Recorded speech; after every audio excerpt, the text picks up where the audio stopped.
अस्सलामुअलैकुम। Good evening to my all. I hope कि आप लोग अच्छे से होंगे, ठीक होंगे। तो आज किस वीडियो में हम डिस्कस करने वाले हैं एंजाइना पेक्टोरिस के बारे में। मैं आप लोगों को बता दूं जो हमने लास्ट क्लास में पढ़ा था। अगर किसी ने वीडियो नहीं देखा होगा तो वो आप लोग वो वीडियो देख सकते हो, ठीक है ना। तो जिसमें मैंने एथेरोस्क्लेरोसिस के बारे में बताया था कि एथेरोस्क्लेरोसिस क्या होता है, इसका सिम्टम्स, कॉजेज, पैथोफिजियोलॉजी, मैनेजमेंट, सब कुछ बताया था। तो अगर आप लोगों ने अभी तक नहीं देखा होगा तो आप लोग मेरे यूट्यूब चैनल पर वीडियो अपलोडेड है, आप लोग देख सकते हो, ठीक है। तो सबसे बड़ी बात जो है इस कंडीशन के बारे में वो ये है कि ये सिम्टम होता है एथेरोस्क्लेरोसिस का।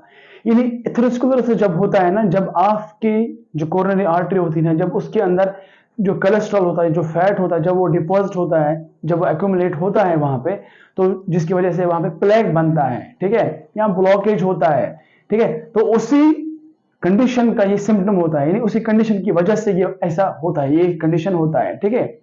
सो the things which we are going to discuss in this video and this topic is that is mainly listed in front of you: definition, etiology, symptoms, types, pathophysiology, diagnostic evaluation, complications, management. सबसे पहले हम देखते हैं definition of angina pectoris.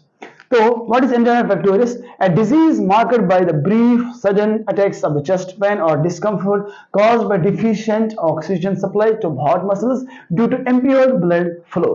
ठीक है ना। तो हम क्या कहते हैं mainly कि ठीक है ना, ये एक डिजीज है, ठीक है ना, जिसमें क्या होता है, जिसमें चेस्ट में डिस्कम्फर्ट होता है, अंडरस्टैंडिंग, चेस्ट में डिस्कम्फर्ट होता है, अंडरस्टैंडिंग, या चेस्ट पेन होता है। आपको चेस्ट केविटी में जो है ना, आपका सीना जो होता है उसमें दर्द होता है, ठीक है ना।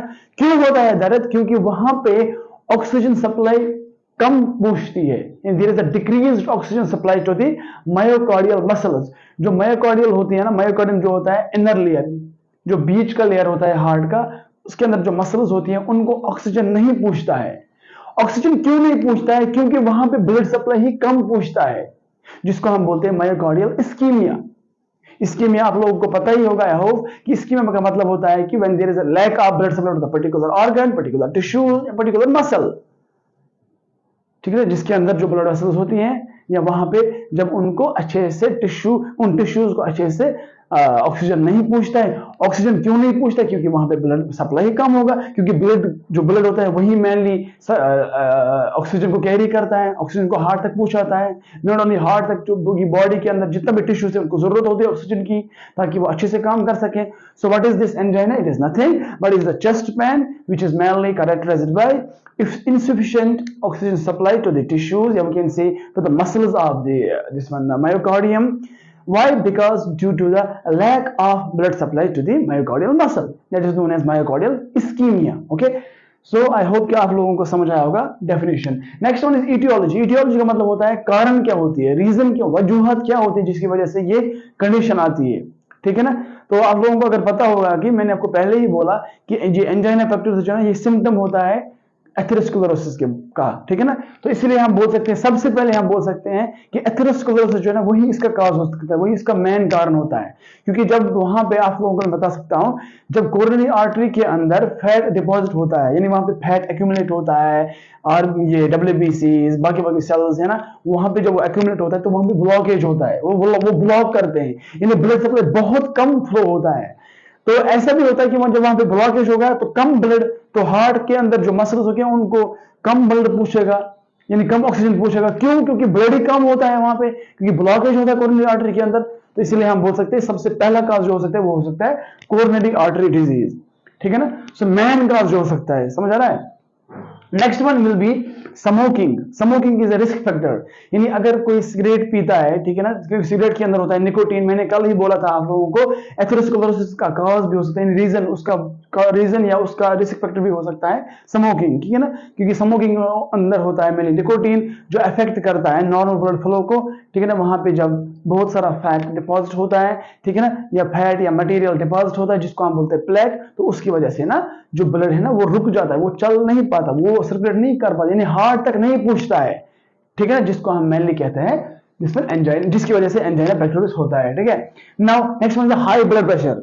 जब आपकी जो ब्लड वेसल्स होंगे ना उनके अंदर जब प्रेशर, जो ब्लड होता है ना उसका प्रेशर बहुत ज्यादा होता है, ठीक है ना, तो उसको हम बोलते हैं high blood pressure, high BP. Okay, next one is high cholesterol. ये मैंने आपको पहले ही बोला कि अगर कोलेस्ट्रॉल लेवल आपकी बॉडी के अंदर ज्यादा होगा, that is called as hypercholesterolemia, उसकी वजह से भी एंजाइना हो सकता है। And last one is diabetes. Diabetes means कि जब आपके ब्लड के अंदर जो ये होगा ना, जो ग्लूकोज लेवल होगा ना, ठीक है ना, वो मेनली जो इंसुलिन होता है ना, सो इंसुलिन ही मेनली वो स्टिमुलेट करता है आपके ब्लड के अंदर जो ग्लूकोज होता है वो बहुत ही ज्यादा होता है, यानी आपके ब्लड के अंदर ट्राइग्लाइसराइड्स ज्यादा होता है, ठीक है ना, तो जिसकी वजह से वो ट्राइग्लाइसराइड्स या कोलेस्ट्रॉल ज्यादा होने के कारण वो वहां पे जम जाता है, यानी एक्यूमुलेट होता है, तो जिसकी वजह से ब्लॉकेज होता है, और ब्लॉकेज की वजह से ही एंजाइना पेक्टोरिस होता है। और आपको मैं बता दूं आपके दिस वन एक फायदे के बारे में, यानी आप लोगों को एक अच्छा पॉइंट बताऊंगा मैं, वो ये होगा कि जो एंजाइना पेक्टोरिस होता है ना, वो मेनली यानी चेस्ट पेन तभी होगा जब वहां पे कंजेशन होगा,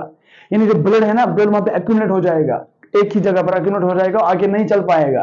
तो जब ब्लड आगे गया ही नहीं तो ऑक्सीजन कहाँ मिल पाएगा हार्ट मसल्स को, जिसकी वजह से ये एंजाइना पेक्टोरिस होता है। Next one is the symptoms, यानी जिसको एंजाइना पेक्टोरिस होता है ना, ठीक है ना, उसके अंदर मेनली क्या होता है, ठीक है ना, angina pectoris is actually a coronary artery disease. Okay, so mainly यानी it is caused by the coronary artery disease, तो हम बोल सकते हैं कि it can also affect your that means it can affect your myocardial muscles, understanding.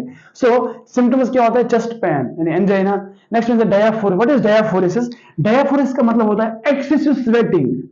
Okay, यानी excessive sweating, आपको बहुत ज्यादा पसीना आता है, यानी there is the enormous amount of the fluid is lost from your body. Okay, next one is the dysrhythmia, यानी इरिथमिया जो होता है ना मेनली, यानी जो हार्ट रेट होता है ना, यानी हार्ट रेट मेनली होता है, तो वो क्या होता है, वो डिसफंक्शनल होता है, क्योंकि आपके हार्ट के अंदर जब हार्ट को ऑक्सीजन मिला ही नहीं, जब मायोकार्डियम को ऑक्सीजन मिला ही नहीं, तो वो कैसे कर पाएगा पंपिंग ऑफ द ब्लड, या कंट्रैक्शन रिलैक्सेशन कैसे हो सकता है, ठीक है ना, यानी वहां पे तो वीक जो होता है ना मसल फाइबर, वो वीक पड़ जाएगा क्योंकि उनको ऑक्सीजन नहीं मिलता है। तो नेक्स्ट मींस फैटी। फैटी का डिस्निया। डिस्निया का मतलब होता है शॉर्टनेस ऑफ ब्रीथ, और we can say difficulty in breathing, shortness of breath या we can say difficulty in breathing, difficulty in breathing. Okay, next one is fatigue. Fatigue का मतलब होता है एक्सेसिव टायर्डनेस, पेशेंट बहुत टायर्ड होता है, ठीक है। ऐसे नाउजिया वोमिटिंग। नाउजिया वोमिटिंग का मतलब होता है, nausea is the subjective feeling of the vomiting, यानी अब आपको लगता है कि आपको वोमिटिंग हो सकता है। And next one is vomiting. Vomiting का मतलब होता है when there is a bag full of the stomach contents, या we can say regurgitation of the stomach contents from your stomach, okay, out of your body. The last one is cyanus. What is cyanus? Cyanus का मतलब होता है discoloration of skin.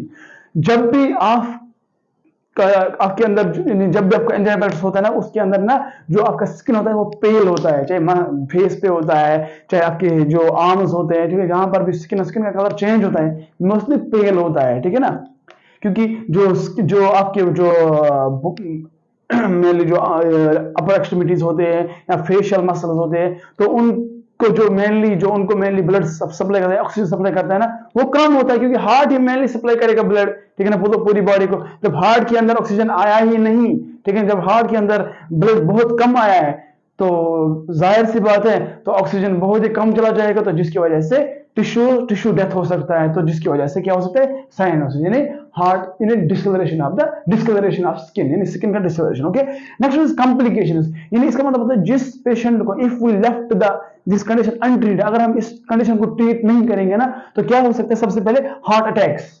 What is heart attack? Heart attack means when there is no blood supply to the heart, जब heart में blood supply पूछता ही नहीं, ठीक है ना, उसको हम बोलते हैं heart attack. Next one is heart failure. Heart failure का मतलब होता है it is the inability of the myocardium या myocardial muscles to pump the sufficient blood, वो पंप नहीं कर पाता है क्योंकि वो वीक पड़ा है, क्योंकि उनके अंदर ऑक्सीजन पूछा ही नहीं, ब्लड पूछा ही नहीं। जब ब्लड कम ही पूछा तो वो क्या पंप करेगा, वो तो कम ही करेगा पंप ब्लड को, ठीक है ना, पंपिंग एक्शन कम ही करेगा, यानी contraction of the left ventricle वो बहुत ही कम हो जाएगा, ठीक है, यानी वो वीक हो जाएगा या डिस्फंक्शनल हो जाएगा।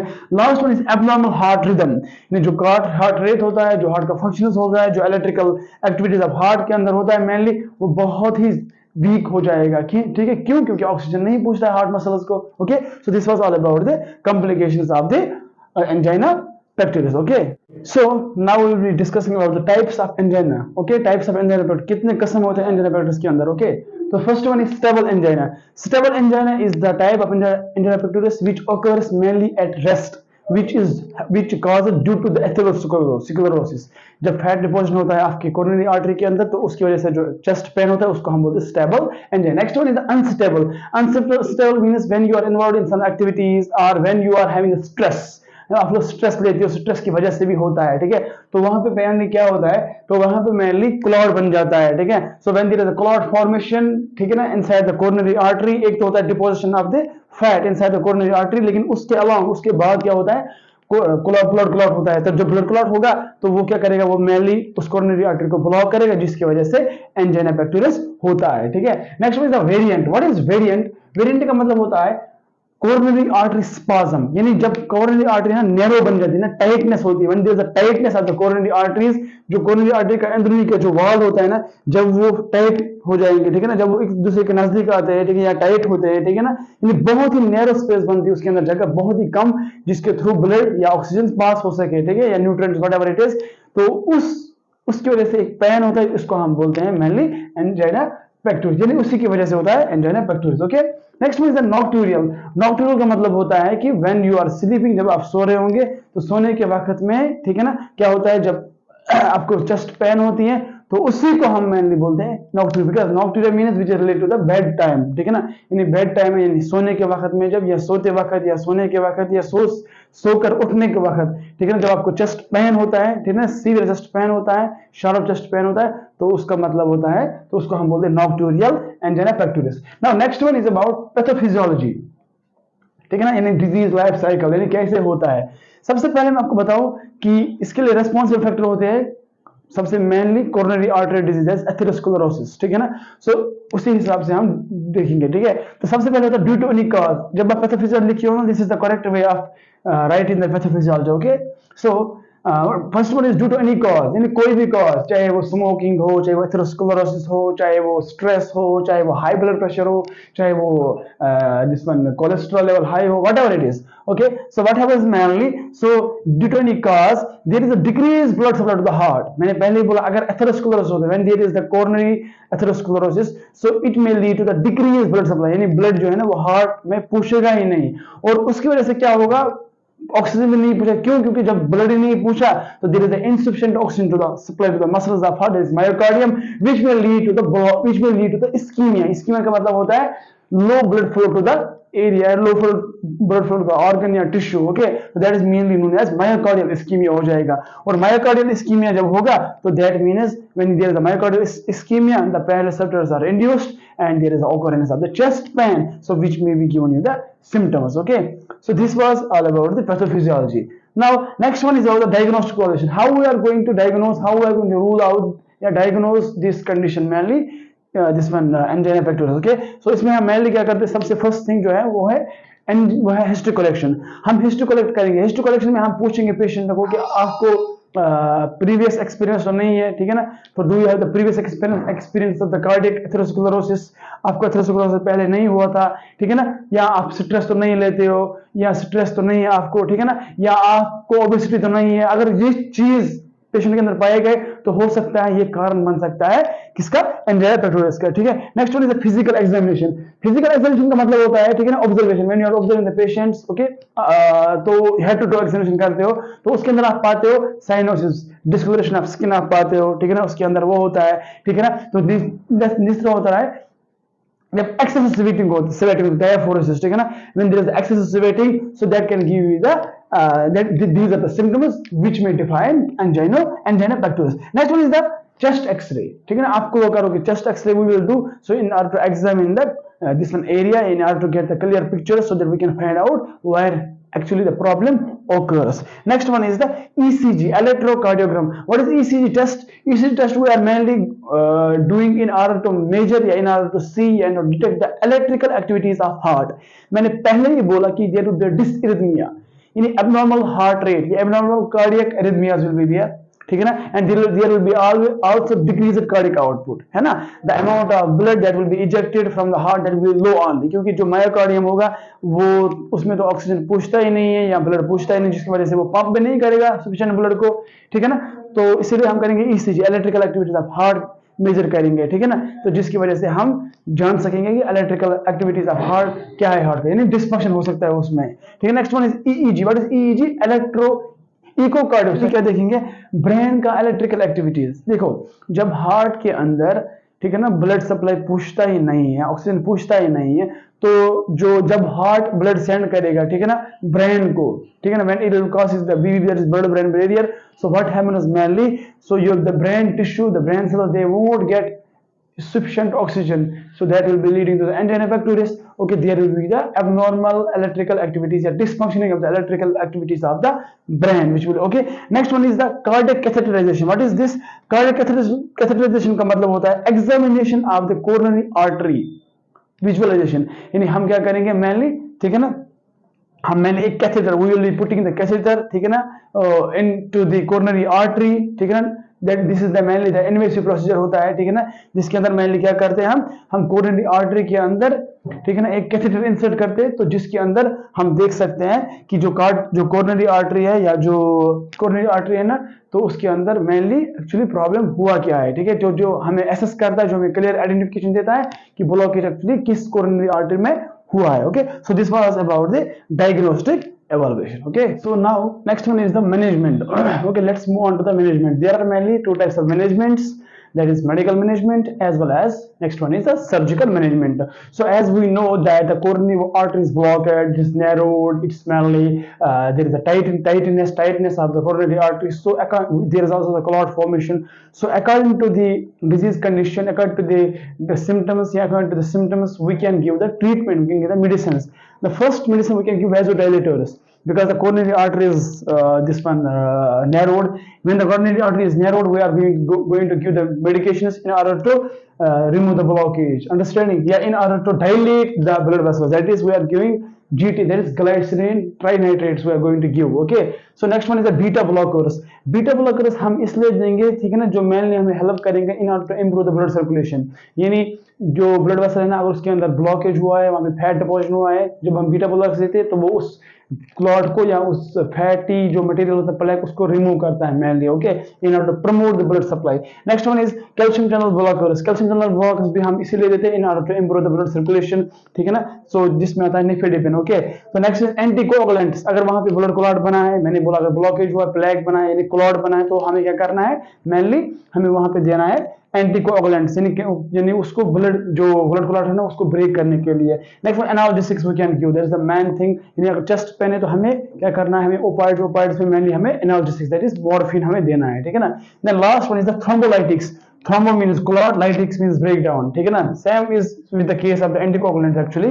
The main thing is anticoagulants means we are going to these drugs, they are going to function against the clot. Okay, the clot will be breaking down and there will be the improving of the blood circulation. Okay, so this was all about the medical management. Now next one is the surgical management. If these medical measures are not going to work for the patient, they are not going to remove the excess of fat, or not able to remove the blockage, or we can say dilate the blood vessel, what happens, what we are going to do, we are going to place a stent, that is angioplasty and stent placement. So when we are going to place the stent, ठीक है ना, this stent mainly composed of the, when there will be the balloon which will be attached inside the stent. Okay, so for example we can say like this. So this will be the coronary artery here. Okay, so if this coronary artery is blocked, if there is the fat deposition, we can place the stent. Okay, so when we are placing the stent, what happens, inside the stent there is the balloon. Okay, so balloon is there. So what happens mainly, so when that balloon is inflated, that balloon will be inflating, so the blood vessels, or we can say the blood vessels will be dilated like this, like blood vessel will be becoming like this. Okay, so like this blood vessel will be becoming, समझ आ रहा है, and this will be the pathway where the blood will be flowing. And next one is CABG.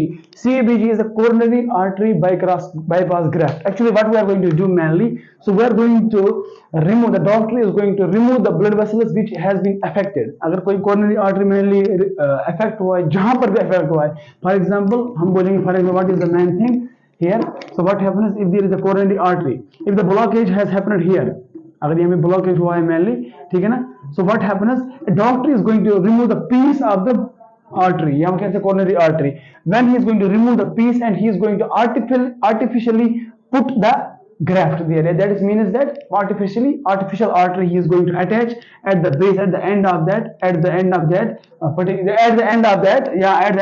particular coronary artery. यानी यहाँ पे जब हमने remove किया, so this will be looking like that. So the doctor is going to attach the graft, that is a small piece, a small portion of the coronary artery, whether he can take from the any other body, जहाँ पे body के अंदर वो भी ले सकता है या artificial placement भी कर सकता है. So that is mainly known as KBG, which will improve the blood circulation. Okay, so this was all about the surgical management. Okay, so next one is the prevention and control. How we can prevent? Okay, so we can prevent the spread of we can prevent this one atherosclerosis from getting the severe. Yeah, we may not try to like the complications may arise. यानी complications नहीं आने के लिए हमें क्या करना है? Prevention करना है. यानी we should quit the smoking, alcoholism, okay, fatty diets, cholesterol. Okay, so we need to avoid these all the things. Yeah, we can say irritants which causes, yeah, we also have to avoid the stressors which causes stress on the blood vessels where the blood vessel is being narrowed. Okay, so we can also we can also give the health education to the patient to take the medications at proper time. Okay, so I hope you understood about this topic. So this was all about angina pectoris. Okay, so hope you have understood. So with this I am going to conclude.